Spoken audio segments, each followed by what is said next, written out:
महाभारत की कथा में भीम को अति बलशाली बताया गया है। उनके अंदर कई हाथियों का बल था, जिसके कारण शत्रु उनसे भयभीत रहते थे।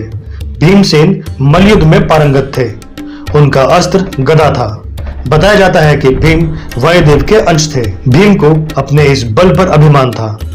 उनके इस घमंड को हनुमान जी ने चूर चूर कर दिया था। महाभारत में कई रोचक प्रसंग मिलते हैं जो न केवल हंसने पर मजबूर करते हैं बल्कि कोई ना कोई सीख भी देते हैं, जो हमारे जीवन में बहुत ही महत्वपूर्ण स्थान रखती है।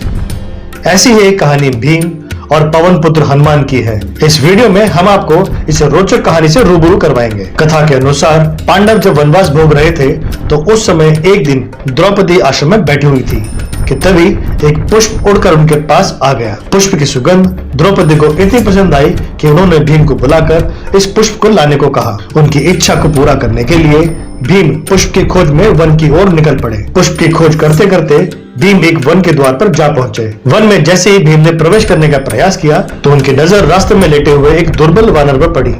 भीम ने वानर से आग्रह किया कि वह रास्ते से हट जाए, लेकिन वानर ने कोई प्रतिक्रिया नहीं दी। कहते हैं कि भीम ने वानर से पुनः हट जाने का आग्रह किया, लेकिन इस बार वानर ने कहा कि वह बहुत ही कमजोर है और हिल नहीं सकता, इसलिए लांग कर निकल जाओ। वानर के इस व्यवहार पर भीम बहुत ही क्रोधित हुए और अपने शक्तियों के बारे में बताने लगे। भीम ने वानर को अपने परिचय देते हुए कहा कि वे कुंती पुत्र हैं और पवन उनके पिता हैं, हनुमान उनके भाई हैं। लेकिन ये सब सुनकर भी वानर पर कोई प्रभाव नहीं पड़ा।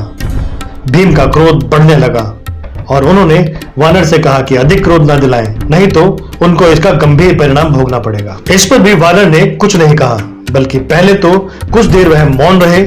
बाद में उन्होंने भीम से कहा कि यदि वे अधिक शीघ्रता में है तो वह पूंछ उठाकर जा सकते हैं। भीम ने गुस्से में आकर वानर की पूंछ हटाने की कोशिश की, लेकिन वे इसे हिला भी नहीं पाए। तब भीम को लगा कि ये कोई साधारण वानर नहीं है। भीम हाथ जोड़कर खड़े हो गए और वानर से उनका परिचय पूछा। तब उस वानर ने भीम को बताया कि वह कोई और नहीं बल्कि पवन पुत्र हनुमान है। तब भीम ने पवन पुत्र से पूछा कि आखिर उन्होंने उनका रास्ता क्यों रोका।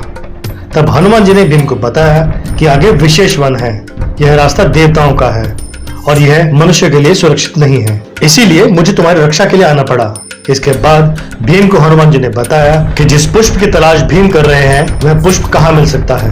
पुष्प लेकर जाते समय भीम ने हनुमान जी से आग्रह किया कि वे उनका विराट रूप के दर्शन करना चाहते हैं। इस पर हनुमान जी ने विराट रूप धारण किया और भीम को दर्शन दिए, साथ ही उन्हें गले भी लगाया। कहते हैं कि हनुमान जी के गले लगने के कारण भीम की शक्ति और बढ़ गई। इसके बाद हनुमान जी ने भीम को महाभारत के युद्ध में विजयश्री का आशीर्वाद दिया और अंतर्ध्यान हो गए।